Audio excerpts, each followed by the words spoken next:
The police sort of handcuffed me and kicked the crap out of me. So the trailer park residents are out there in their bathrobes, and here's the police beating me with flashlights. And this is a big deal to me, guys. Like, let me just say right now, let me give Jim the honor and respect that he needs. I mean, he's a showman. He's ego.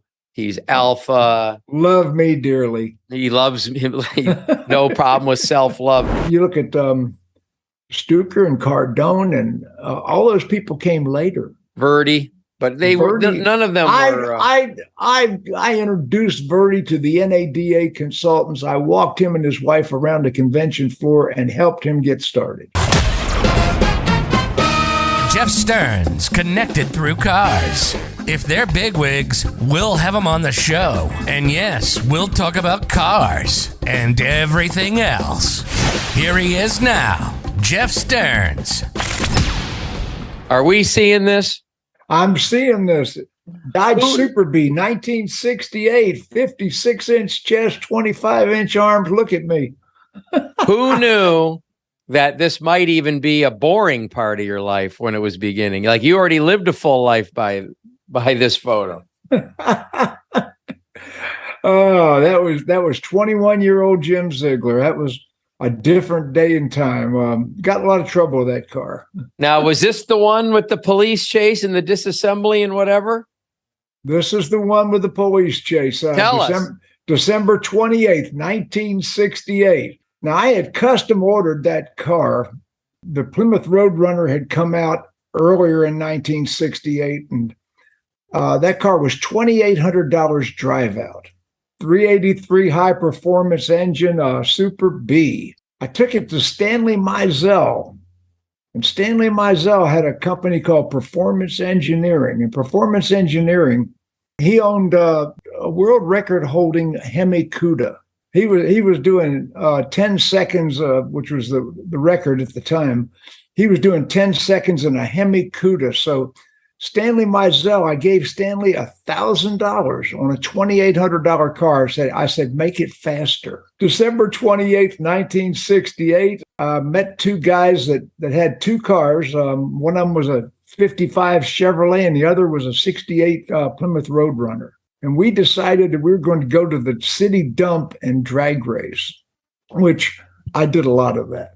Okay, the 55 Chevrolet and the Roadrunner ran first. The 55 Chevrolet won the race. So then I lined up on the 55 Chevrolet. As soon as we turned tires, the dump lit up with police cars. There were 5 police cars hidden in the dump. They knew we were going to be there. Somebody had made a phone call that we were headed to the dump to drag race. So I don't know why I did it, Jeff, but I decided to run.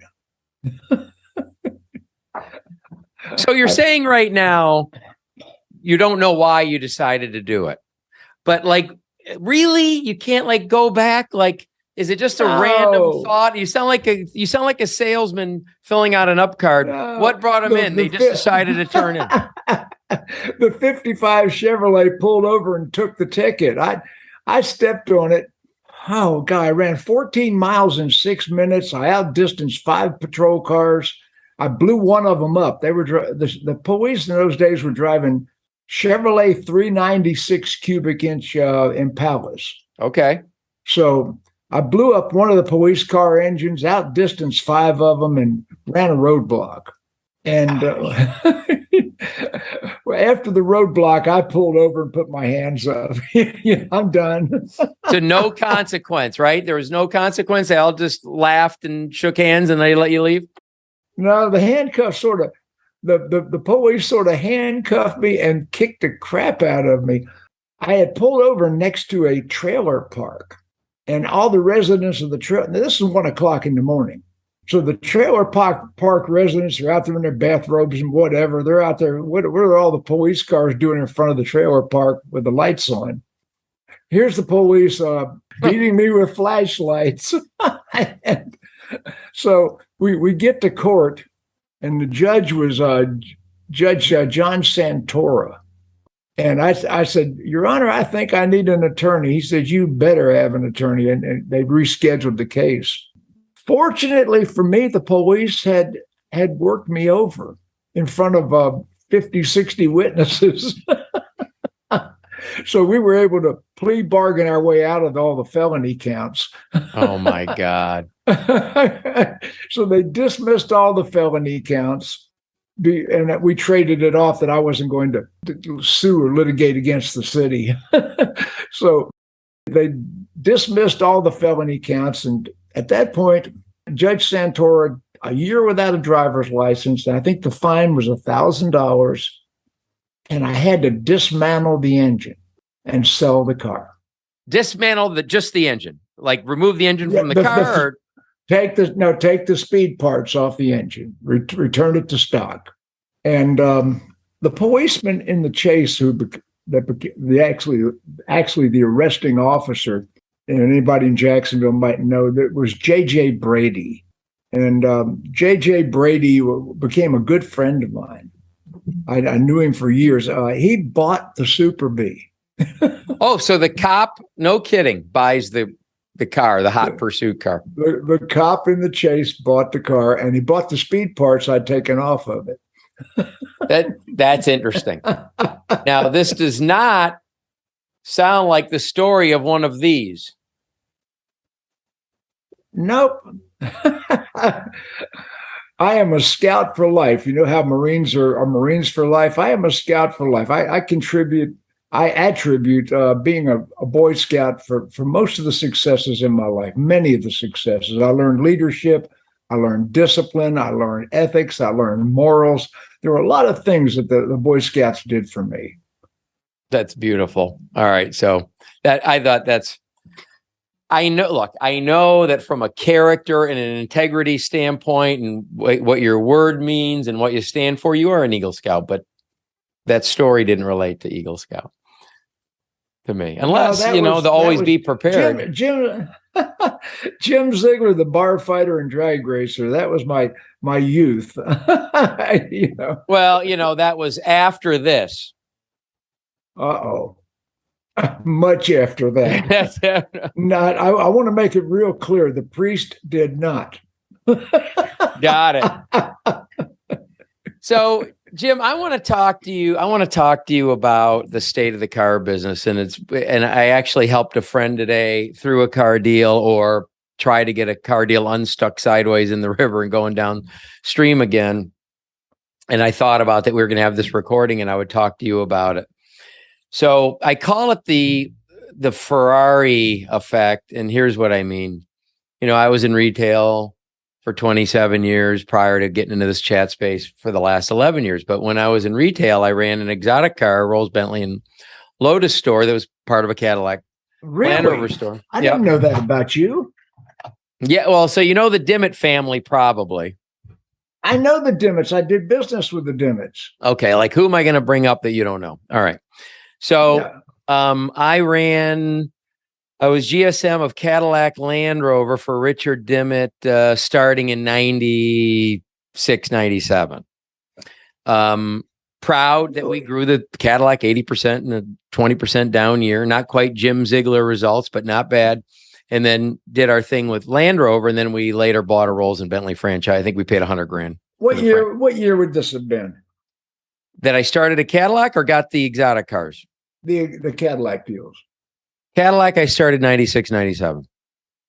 Okay, well, that was 10 years after I was at Potamkin Cadillac in Atlanta. Okay. Yeah, I set a lot of records at Potamkin Cadillac Atlanta. Potamkin had five dealerships. Our Cadillac dealership was selling 500 units a month. Yeah, that's insane. That's insane. That's hard for people to understand. Now, prior to Dimmitt, I worked for Carlisle for 10 years. Ring a bell? Okay.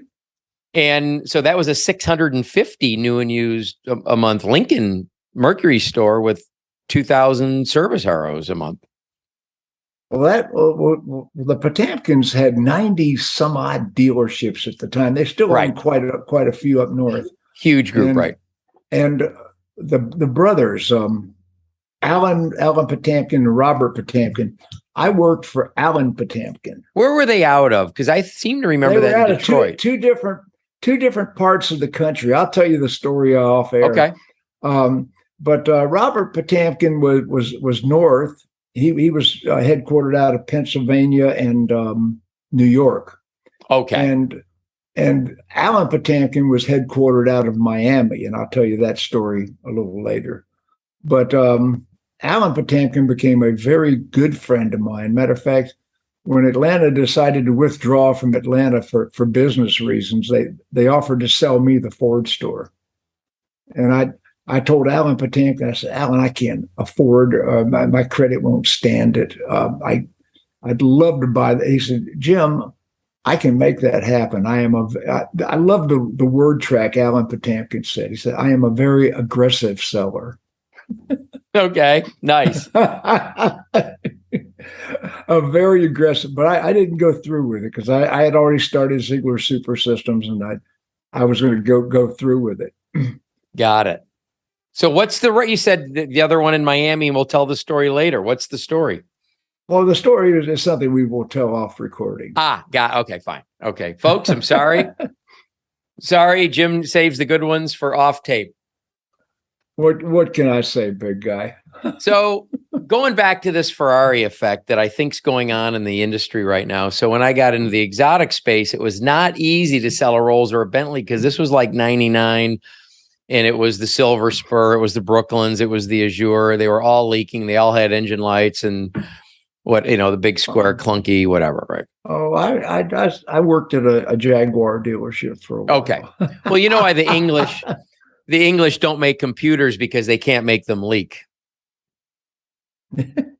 So I'm in this space, so I dealt with a lot of other exotic car dealers and of course some Ferrari stores and all that kind of stuff when you're trading and doing whatever. And I was selling, probably 23, 4, 5 used exotics a month that were a lot of that stuff. Anyway, the Ferrari dealer, and I'm not knocking the great Ferrari dealers that do try to please their customer, but let's say stereotype, they're so used to the customer begging them to move up the line or doing what they need to do to move up the line or bringing them gifts to move up the line or whatever. To me, the selling skills were atrophying. And I remember when we were buying a whole bunch of current model titled CLKs and whatever that were, 10 grand over window. I used to tell my buddy at the Mercedes store, don't get that Ferrari factor where you're so used to people walking in and laying down for 10 grand over that you're going to forget how to sell something because it will change, the pendulum will swing. So we've had a couple of years. I don't want to take anything away from the people out there that are doing a good job and trying hard and prospecting and staying in touch with their customers and returning calls on time and acting like they care and creating a few other sales, not just what's flopping into the boat. And you're in the training and you have a training platform. So this is not an intentional plug opportunity, but it really is a plug opportunity for what you're doing. But I really want your opinion. I think sales skills are atrophying like crazy. I think that muscle's not being used, whether it be generating business, prospecting. What I got involved with today with a dear friend of mine that was my ex-real estate partner on some houses that we used to have was he had texted and left messages and emailed his Land Rover rep, God knows how many times over a month with not even an acknowledgement. Forget about the news, if it was good or bad news, not even answering back.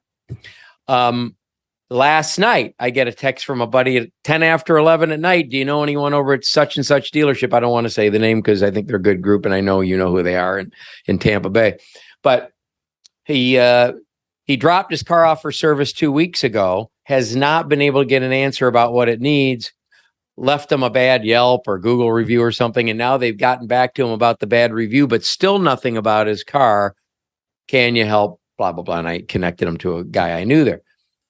What do you think about is going on in general in the industry with things being, again, I don't want to take away from anyone that works hard because there's a lot of people that work hard, but with some things being a little bit easy, meaning the leverage moved to the dealer in a lot of cases from an availability standpoint, if that's a good way to put it.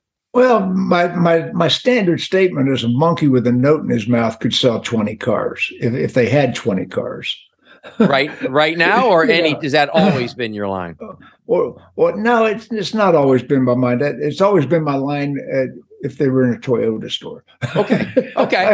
Fair. But the truth of the matter is, sales skills are not necessary right now. But dealers are going to have to remember, sales are going to normalize again.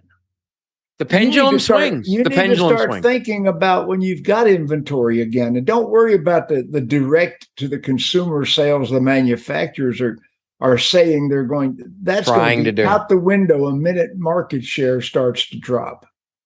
As soon as Ram trucks have greater market share than F-150, Ford is going to change management and change direction. Believe me. Someone's going to blink. That's right. Well, Bill Ford will not stand for that. That's right. I hope he dusts off the apology speech he wrote to the dealers when they fired Jack Nasser. So where I'm at is when things are good and easier. I mean, you've been through a few market swings harder and easier. I've been around 48 years. And I'm 40. All right. So I'm a baby to you, I know. But what I do know is that when things are good, if you keep your blocking and tackling, keep your fundamentals going, then when things swing the other way, you're doing fine when all of a sudden all your compadres are starving.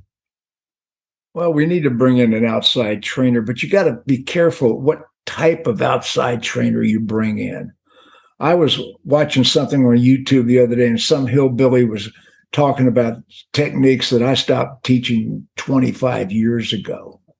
Borderline illegal and 100% unethical. Okay.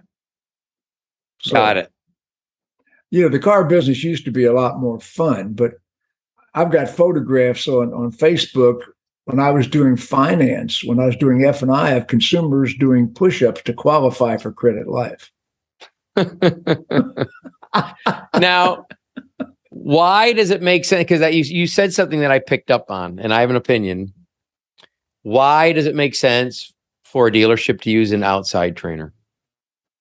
Well, because most the good outside trainers, I'm not available, guys, but Jonathan Dawson.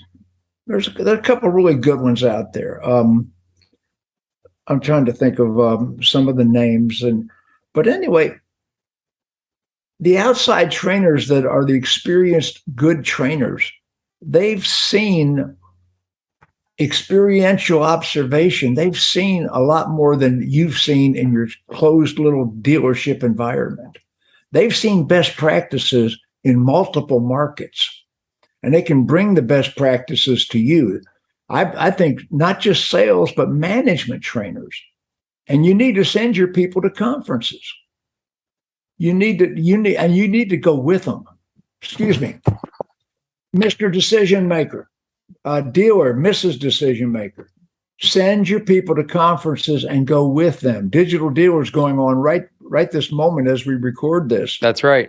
And you need to be there with your people. You need to attend these conferences. And otherwise they get excited. They want to implement something. You weren't there. You can't support it. They're trying to explain it to you. You're not talking about it at night. Send your F&I people to an F&I training facility. Well, we train them no, you can't train them in store because there's constant interruptions. There's constant breaks. And no, send them away from the dealership environment. And the trainer needs to confiscate their cell phone at the door. Yeah, no kidding. I used to make them check in their cell phones. They hated that. Well, there's another reason I think that the outside trainer is good. And these are good ones, especially the outside experience outside of the small, same aquarium water that they're swimming in their own dealership. But to me, it's like, look, I always thought I was a good trainer. Like legit, I thought I was a good trainer. I ran a couple #1 United States CSI volume, blah, blah, blah. So let's just say I hopefully wasn't horrible, but I didn't mind at all. And I didn't worry about my ego because I understood the factor that if someone else came in, it's the same reason I could talk to a friend of one of my sons to, hey, do you mind sharing with Max, why this might not be so good, because if it's coming from dad, they sometimes can't listen to dad.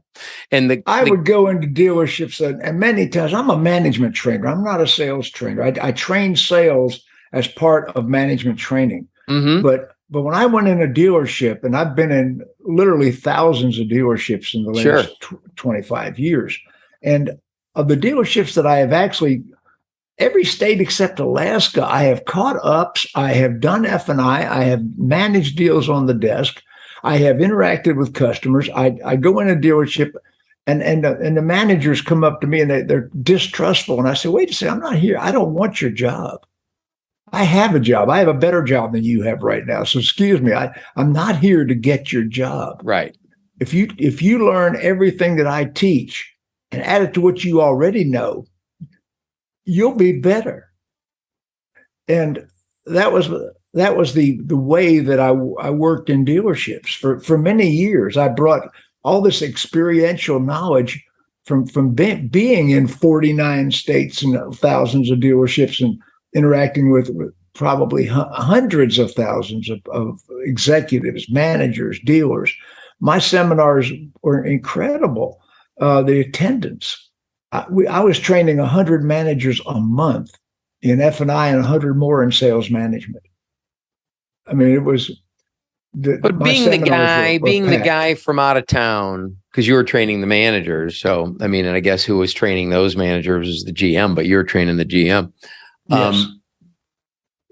Sometimes it done right, and if you got some cred, can give you some cred over the inside. There's no doubt. Now, you'd mentioned manufacturers, and Bill getting ready to make sure to dust off that old apology when he got rid of Nasser. So there's some manufacturers right now stating or hinting. Some stating, some hinting about getting into retailing again.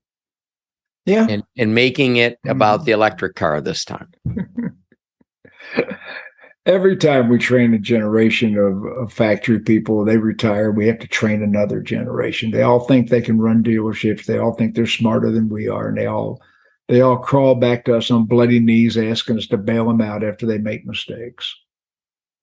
It's like, for 5 minutes, a blip in the history of auto sales, there's some margins and things are looking easy, but outside of that, forget it. And when I talk to dealers and I'm like, look, if how long would your dealership stay open if your factory guy ran it? Right. I've never had an answer that passed a week, something like that. But I want to talk about a couple of manufacturers. So the Tesla, if you look at a lot of the forums, you'll see an awful lot of complaints about I had to go 175 miles for service, or I couldn't schedule for a couple of weeks. If you look at the forums about Rivian, it's as soon as I get my title, if I ever get a title, I'm getting rid of this car because of service, et cetera, et cetera. So there's an awful lot of that going on with a couple of brands that have somehow been able to, and let's even say successfully with Tesla, been able to retail direct. But I don't know why these manufacturers even think that would be better when there's facility. Well, I guess the Tesla customer is an elite customer.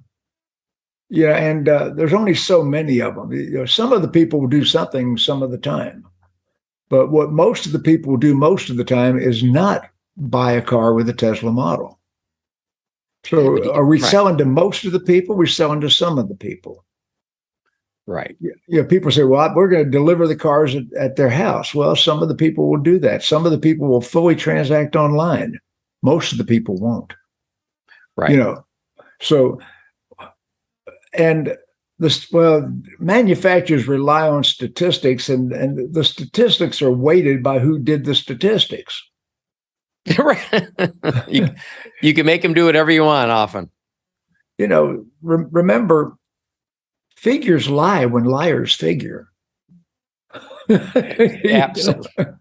Absolutely.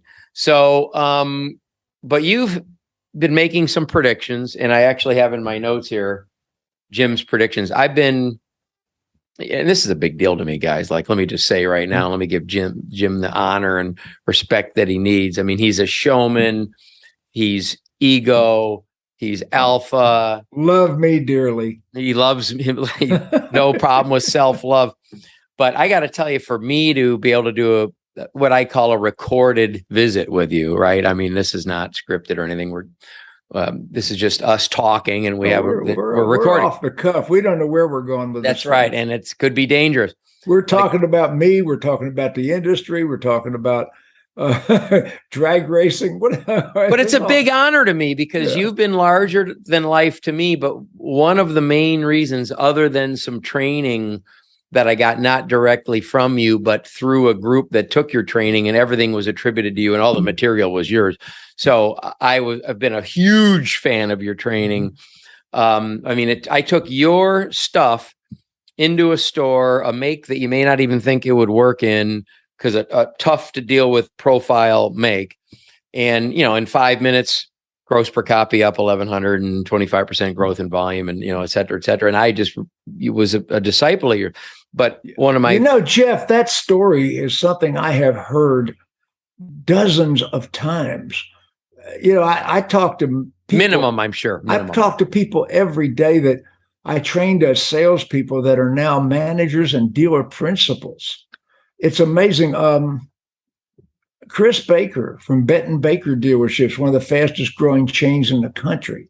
Chris Baker, he was on one of my broadcasts. He said, "You don't remember me?" I said, "No, I'm afraid I don't." And he said, "You trained me when I was a Greenpeace salesman at Berger Chevrolet in Grand Rapids, when Berger Chevrolet was selling 500 units a month on my program." And I said, "Well, I don't remember, but I'm really proud you told me that."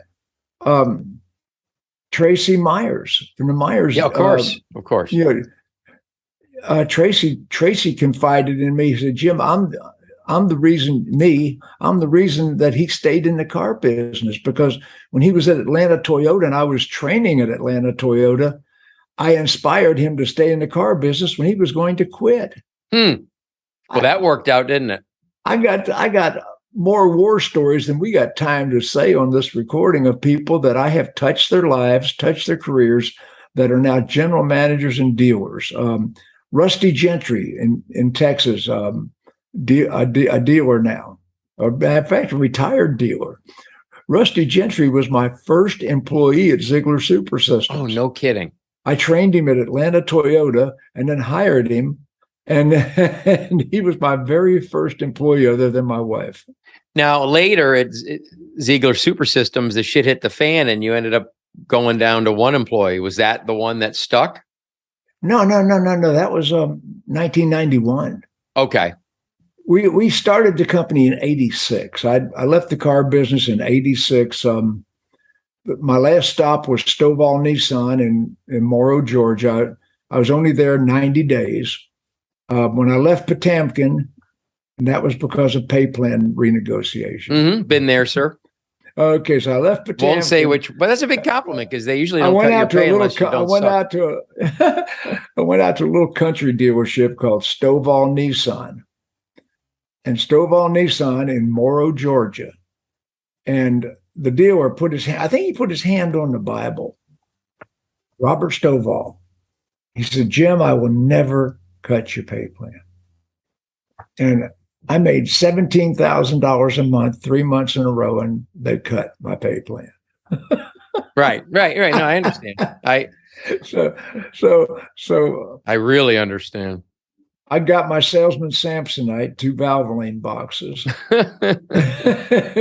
got my cardboard boxes packed, and I came home and my wife, "I'm going to start my company. I'm going to start Ziegler Super Systems. I've been talking about this for years." And that was March of 1986. I said, "I've been talking about it. I've got stacks of legal pads and notes, and I'm ready to do it."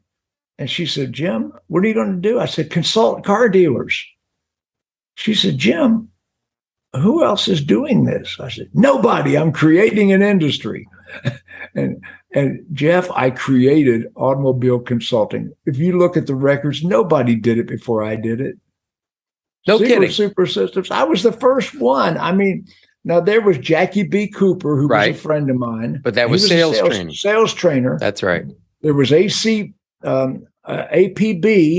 which was a process trainer. Right. But consulting dealers at the highest level, the management level, management training, the entire process of a car dealership, the entire variable finance, everything. I was the first, only one that was doing it. And nobody else was doing it. You look at Stuker and Cardone, and all those people came later. Verde, but none of them were. I introduced Verde to the NADA consultants. I walked him and his wife around the convention floor and helped him get started. That's beautiful. And Joe and I, we get along great. I can't say we're personal friends. We were competitors, but Joe and I have a lot of respect. He called me in 1991 or 2, and he said, Jim, I'm a sales trainer in San Juan Capistrano, California. I can't seem to break out of California. I was a pretty fair salesman. How can you help me? And I said, if you'll come to NADA convention, Joe, I will introduce you to all the people that will put you on the map. I took him around and introduced him to all the NCM and NADA 20 group moderators. I introduced him individually to all the 20 group moderators on NCM and NADA. I took him to the NADA education department. And at the time, I was the official F&I school for the NADA and for Ford service contracts. I was the official Ford F&I school for service contract, Ford ESP. I was traveling around the country doing F&I seminars on behalf of Ford and F&I seminars on behalf of NADA. NADA actually had hired me to do F&I seminars. My favorite Joe Verde line. Salespeople think that qualifying the customer is to, here's me. I say it all day, every day. Now I'm on tape with you, and I got the nerve. Salespeople think that qualifying the customer is to decide the difficulty of the customer, to decide how much effort to give them. Well, that is from you? Ziegler, you want to hear a Zieglerism? Sure. That's not mine. I say we don't qualify customers. Most of your salespeople are disqualifying them. This has been Jeff Stearns, Connected Through Cars.